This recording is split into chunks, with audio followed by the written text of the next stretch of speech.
Students इसके बाद exercise 3.2 का क्वेश्चन नंबर 3 है। रिसेंट वीडियो में हमने क्वेश्चन 1 और क्वेश्चन 2 कर लिए थे, तो इसमें स्टूडेंट्स क्वेश्चन नंबर 3 है।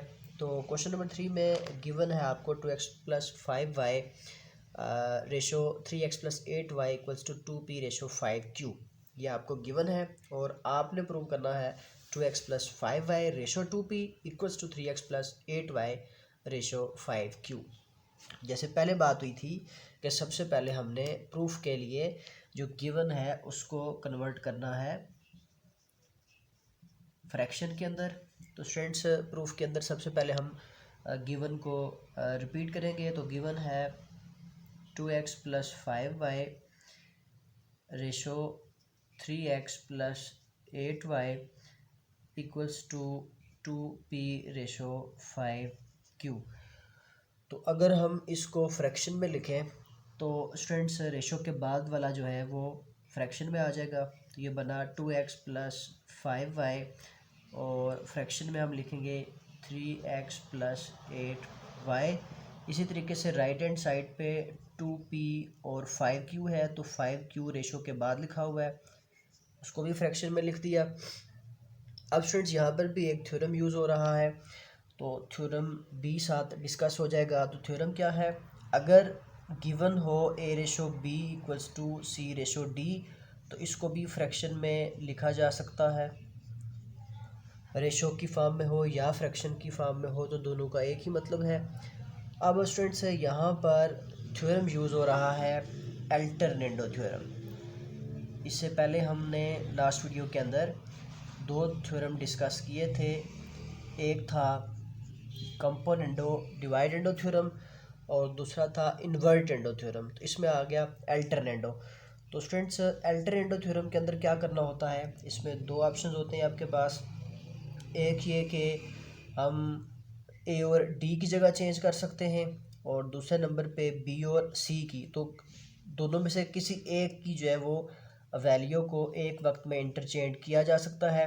तो जो यहाँ पर थ्योरम यूज़ हो रहा है उसके मुताबिक ए को बी की बजाय सी, यानी कि बी और सी को आपस में इंटरचेंज कर दिया तो ये बना ए ओवर सी, और बी सामने चला गया तो ये बना बी ओवर डी। यानी कि बी और सी को इंटरचेंज किया। इस क्वेश्चन में ये ज़रूरत थी हमें, उसके मुताबिक बी और सी को इंटरचेंज करना था, तो बी की जगह पर सी आ गया और जहाँ पर सी था वहाँ पर बी आ गया। तो चूँकि इस क्वेश्चन में अगर देखें आप तो सेकंड नंबर पे 2p आ गया। इसका मतलब ये था कि जो सेकंड वैल्यू आ रही है उसको हमने इंटरचेंज करना है इस सामने वाली वैल्यू के साथ। तो इस पे अगर हम यूज़ करें थ्योरम, तो थ्योरम है बाय अल्टरनेटो थ्योरम। अल्टरनेटो थ्योरम है स्टूडेंट्स 2x प्लस 5y और इसमें 3x प्लस 8y को रिप्लेस कर दिया 2p के साथ, और 2p की जगह पर चला गया 3x प्लस 8y और इसमें जो 5q था वो एज इट इज़ लिख दिया। अगर हम इस रेशो फ्रैक्शन को रेशो में कन्वर्ट कर दें तो ये फॉर्म बनती है 2x प्लस 5y और रेशो आ गया इसके साथ 2p equals to 3x plus 8y और रेशो बना 5q। तो यही हमने प्रूव करना था।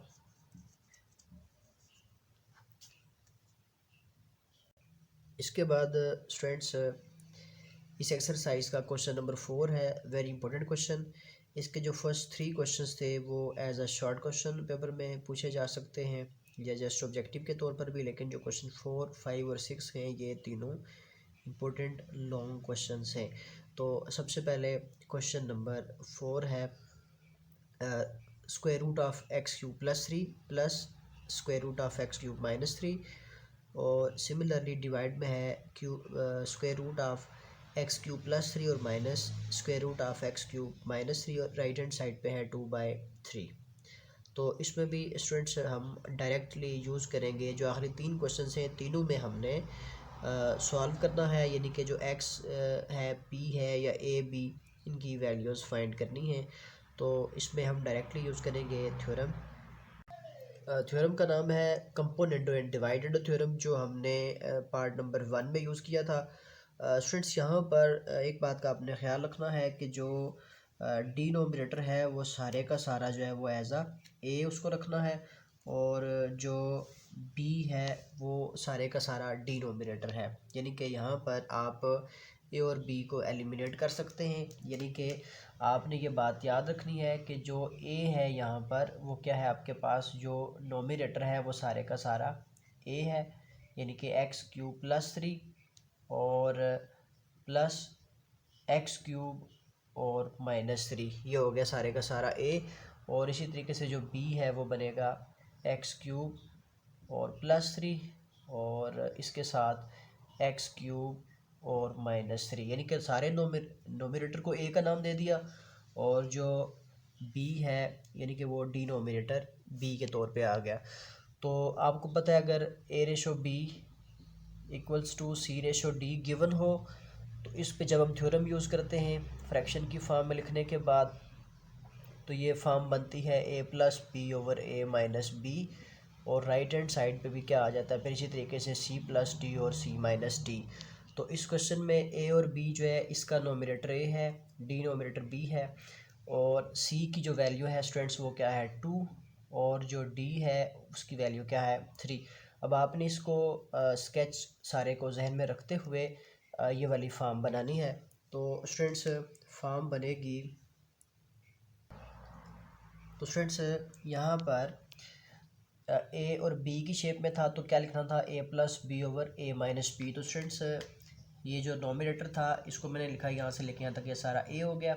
ये आप कह सकते हैं कि ये प्लस है, और इसके बाद ये सारा क्या है बी लिख दिया मैंने। इसी तरीके से डिनोमिनेटर में ये आ गया सारे का सारा ए, और ये आ गया फार्मूले का साइन यानी कि माइनस का साइन जो a-b था। अब स्टूडेंट्स यहाँ पे जो b की वैल्यू है उसके साथ भी मैंने ब्रैकेट लगा दी, और डिनोमिनेटर में भी जो b की वैल्यू थी उसके साथ मैंने ब्रैकेट लगा दी। और क्योंकि a और b की वैल्यू ज़्यादा हैं, अगर सिंगल वैल्यू होती यानी कि x³ + 3 अगर अकेला होता तो फिर हम ये ब्रैकेट लगाने की ज़रूरत हमें महसूस ना होती। इसी तरीके से यहाँ पर भी जो है वो ब्रैकेट के बगैर गुजारा किया जा सकता था। ब्रैकेट क्यों यूज़ की ये बात स्टूडेंट्स नेक्स्ट स्टेप में क्लियर होगी। और राइट हैंड साइड पे c+d और c-d लिखना है। c की वैल्यू 2 है और ये 3 है, तो ये बना 2 + 3, और डिनोमिनेटर में आ गया 2 - 3। अब स्टूडेंट्स अगर आप गौर करें तो ये जो ब्रैकेट है प्लस वाली, इसके अंदर ब्रैकेट ना भी लगाते तब भी काम चल जाता, क्योंकि हमने इसके अंदर साइन चेंज नहीं करना होता अगर प्लस हो, लेकिन माइनस हो तो अंदर के साइन जो है वो ये चेंज हो जाएंगे। अब हम क्या करेंगे कि इस दोनों ब्रैकेट्स को यहाँ पे ख़त्म करना है। तो जब स्टूडेंट्स ब्रैकेट को ख़त्म किया तो ये वाला प्लस अंदर साइन चेंज नहीं करेगा, और इसके साथ जो दूसरी वैल्यू थी डिनोमिनेटर वाली, इस नेगेटिव साइन की वजह से ये जो माइनस है ये क्या हो गया प्लस में, और ये जो इसके अंदर ब्रैकेट के इसके साथ प्लस था तो वो क्या हो गया माइनस। अब स्टूडेंट्स देखें अगर गौर से आप यहाँ पर, तो नोमिनेटर के अंदर ये है +x³ - 3 और ये है -x³ - 3, तो ये दोनों आपस में कैंसिल हो जाएंगे। इसी तरीके से डिनोमिनेटर में x³ + 3, इसके बाहर प्लस है इसके बाहर माइनस, तो ये दोनों आपस में कैंसिल हो गए। और जो वैल्यू स्टूडेंट्स यहाँ पर बचती है आपके पास, और राइट हैंड साइड पे 2 + 3 5 लिखा और 2 - 3 -1। तो स्टूडेंट्स दो वैल्यूज़ बचती हैं x³ + 3 और x³ + 3, इसके बाहर 1 है इसके बाहर भी 1 है, तो ये मिल के स्टूडेंट्स बना 2 × √x³ + 3, और इसके डिनोमिनेटर में बचा स्टूडेंट्स x³ - 3, और यहाँ पर तो ये आ जाएगा 2 × x³ और -3। यहाँ से 2 को फिर से काट सकते हैं, 5 और -1 था तो इसको -5 लिखा जा सकता है। तो स्टूडेंट्स यहाँ पर बचा आपके पास x³ + 3 और x³ - 3 = -5। इन दोनों का स्टूडेंट्स रूट हम एक करके लिख सकते हैं, यानी कि अगर दोनों को एक ही रूट में लिखा जाए तो ये बनता है x³ + 3 और डिवाइड बाय x³ - 3 = -5। तो अगर हमने जो स्क्वायर रूट है अगर इसको ख़त्म करना हो तो हम क्या करेंगे, taking square on both sides करेंगे। तो जब स्क्वेयरिंग ऑन बोथ साइड्स करेंगे तो ये बना x³ + 3 और x³ - 3 इसके ऊपर स्क्वायर और राइट हैंड साइड पे है -5, इसका भी स्क्वायर आ गया। तो स्टूडेंट्स यहाँ पर क्या बचेगा, ये जो स्क्वायर है रूट के साथ कैंसिल कर देंगे, तो ये बचा x³ + 3 ओवर x³ - 3, और राइट हैंड साइड पे नेगेटिव नंबर का जो स्क्वायर होता है वो हमेशा पॉजिटिव होता है, +25 बना। और फिर स्टूडेंट्स हम क्या करेंगे, यहाँ पर क्रॉस मल्टीप्लिकेशन करेंगे, ये बना x³ + 3 = 25, और इसके साथ ही आ जाएगा x³ और -3। तो ये फॉर्म क्या बनी, x³ + 3, चूँकि इसके नीचे 1 था, 1 सामने मल्टीप्लाई हो गया तो एज इट इज़, और x³ - 3 को जब सामने मल्टीप्लाई करेंगे 25 के साथ तो ये शेप बनेगी। इसका मतलब यहाँ पर 25x³ बना, 25 को अंदर हमने मल्टीप्लाई कर दिया, 25 थी इधर, ये बना 75। अब x³ वाली जो वैल्यूज़ हैं उन दोनों को हमने अलग कर दिया, तो ये बना x³ और -25x³ = ये था -75, और 3 राइट हैंड साइड पे जाके -3 हो गया।